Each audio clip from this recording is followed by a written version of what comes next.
everybody. My name's Steve Donegal. I was just calculating how many years that I've spent in the transformation process of the industry. And I know Steve Lakey and I know Rob very well, and I calculated it was 35 years. And since the beginning, I've been involved in transforming photo retouching, digital photography, scanning processes. I saw the introduction of PostScript.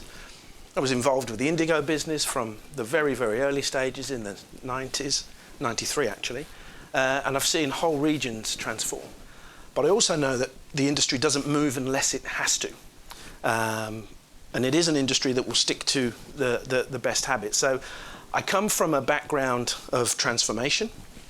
I've joined Highcon probably just over a year ago, because I know the development team from the Indigo days.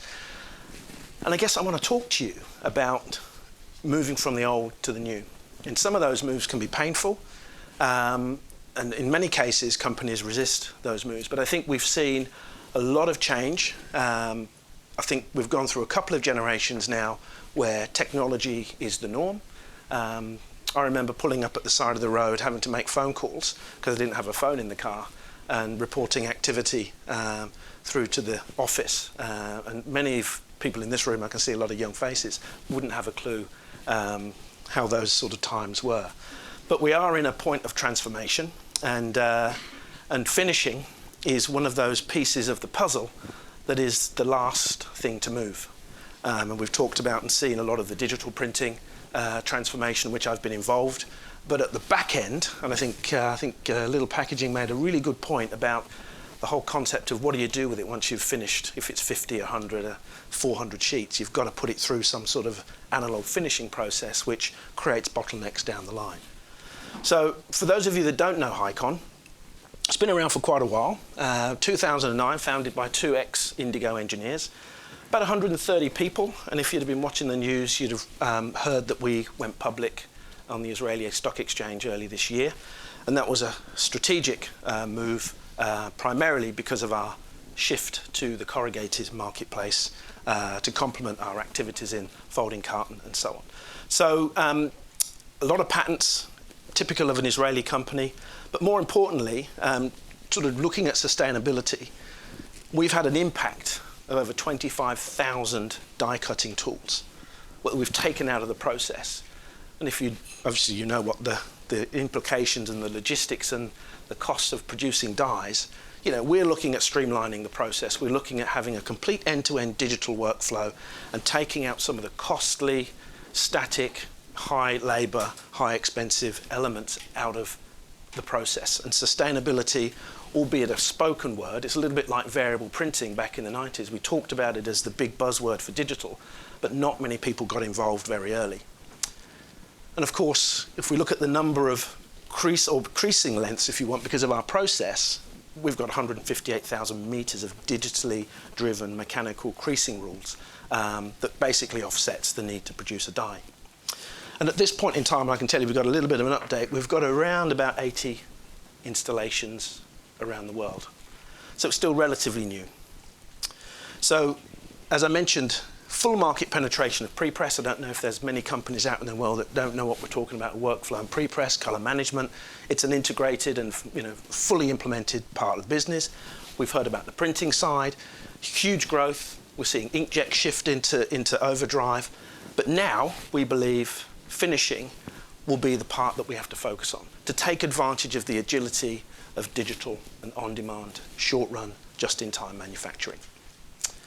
So the other drivers, if you want, are sustainability, and we've talked about the fact that we need to take cost, we need to think about the environment, we need to reduce waste, stop the storage. I've seen warehouses of rows and rows and rows and tons of die cutting tools in plants. I've just flown in from Dublin this afternoon to get here.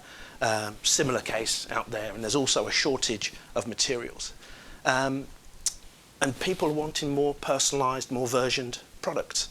And if you can't get the products in an efficient way out the door, you're creating bottlenecks down the line. And we think that our process, and we're investing tens of millions of dollars in helping companies make the transition end-to-end into digital cutting and creasing.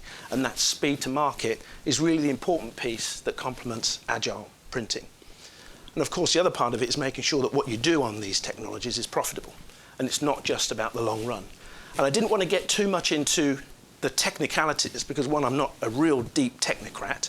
I look at the way Highcon walks and talks with its customers, and many of the recent installations we've had in the UK, a lot of it's basically on the consultative level.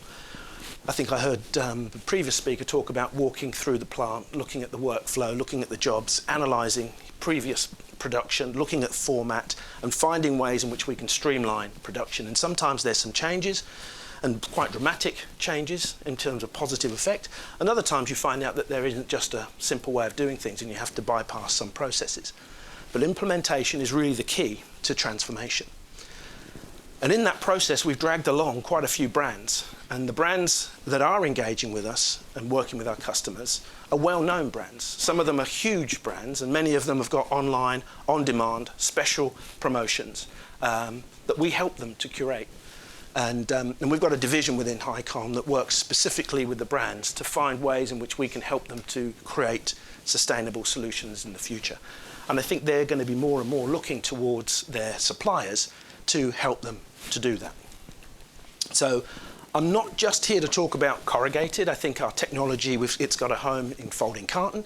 There's a couple of companies here.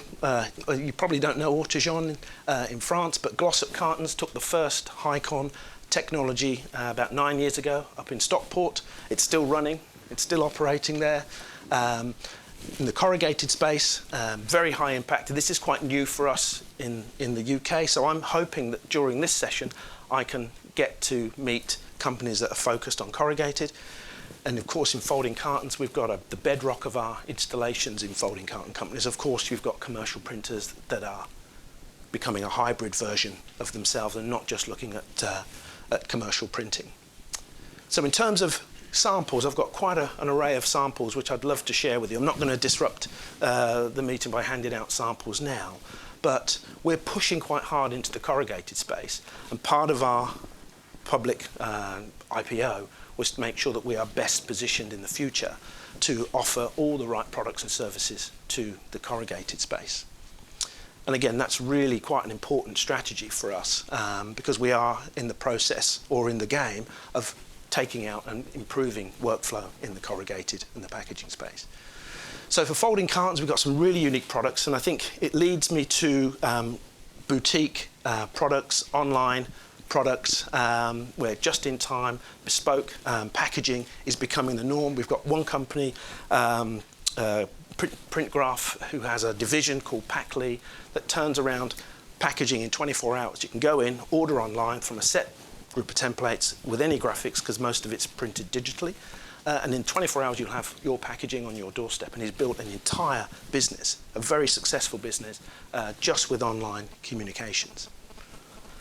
And of course variable data cutting, and whilst it might seem like a bit of a buzzword, it actually does create quite a unique capability that comes just as standard with the product. And you might have seen some of these showcases, if you want, when we've been in shows around the world, and you've got total flexibility around how you cut. You can have 5,000 B1 sheets going through the Highcon technology an hour, and it can cut variably. And again, it creates lots of opportunities. And again, I'm really hoping that as a result of the 10 minutes I've got here with you, that it just creates a bit of an appetite to know a little bit more, to come and have a look and see what we're doing. So I'm not quite sure what's happened here. There should be quite a bit of graphics here. Here we go. So looking at the traditional way of creating a die, and I'm not going to teach anybody here how to suck eggs, but I will have a look at how we produce on the Highcon, and I don't think this is working here.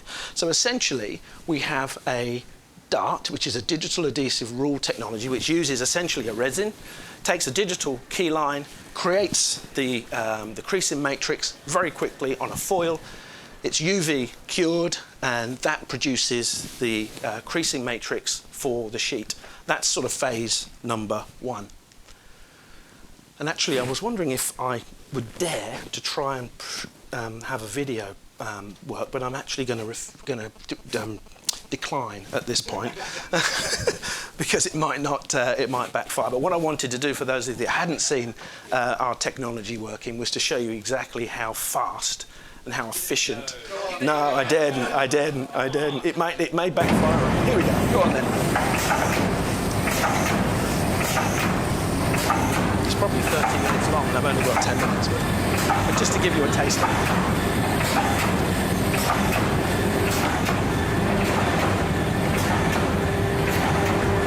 This is the beam, which is our second generation technology. We've just installed one of these at Linnes up in Mansfield, and it's going great guns up there. And they're a hybrid. They use folding carton applications as well as microfluids up to 2 millimeters on this machine. But our technology, we have different variations depending on the application, up to 4 millimeters on the B1 sheet. So you can see here the steps.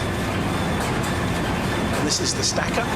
So we have the creasing matrix, we have the laser cutting, we have digital stripping, which is quite important because that's quite a heavily humanized process. It's typically quite high labor, and we do all of the stripping digitally on the machine. That's the beam. You can get a sense of its footprint and its speed. I think I might stop there now. See if I can go past it. Okay, there you go. See, it worked. So in terms of the stages, you can see it's a conventional stacker, about a metre. We have about a metre or 1.1 metres stacking capability. It's a pneumatic feed into the creasing matrix, into the laser cutting station, into the stripping unit, which basically uses vacuum and suction and gravity to take and extract the elements, and then a simple stack on the side. And we've got two variations I'll show you in a moment for both folding carton and also corrugated. The Euclid, B1, B2. The Euclid will produce at around 2,500 B1 or B2 sheets an hour. And then we have the beam for both hybrid, folding carton and corrugated. And then the beam 2C, which is purely corrugated, dedicated platform. So that's sort of it. I think I was within my 10 minutes. You did brilliantly. Thank you very much. So look forward to seeing you a little bit later.